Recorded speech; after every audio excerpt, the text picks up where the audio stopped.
বহুদিন আগের কথা। কদমতলী গ্রামে থাকতো এক টুনটুনি পাখি। সে ছিল খুবই বুদ্ধিমান। একদিন সে খাবারের খোঁজে গ্রাম থেকে দূরে গভীর জঙ্গলে চলে গেল। জঙ্গলের ভেতরে সে এক কুঁড়েঘর দেখল, আর সেই কুঁড়েঘরের পাশেই ছিল একটা গাছ, আর তার ডালে বসেছিল এক ভয়ানক ডাইনি। টুনটুনিকে দেখে ডাইনি বলল, এই জঙ্গলে আমি কিসের গন্ধ পাই? এই যে টুনটুনি পাখি, আজ আমি একে খাবো। টুনটুনি ভয় না পেয়ে তার মাথায় একটা বুদ্ধি খেলে গেল। সে বলল, আমার মতো ছোট্ট পাখিকে খেয়ে তোমার কি হবে?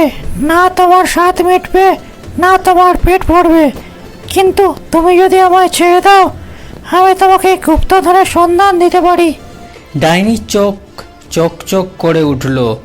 ডাইনি বলল, কোথায় আছে এই গুপ্তধন? টুনটুনি বলল, ওই দূরে গাছের গর্তে লুকানো আছে। তুমি আমার সঙ্গে চলে এসো, আমি বের করে দেব। এই বলে ডাইনি টুনটুনির সাথে চলে গেল।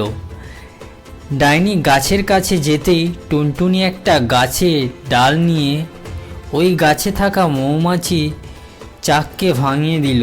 মৌমাছিরা তার চারিদিক থেকে ঘিরে ধরল এবং তাকে কামড়াতে লাগলো।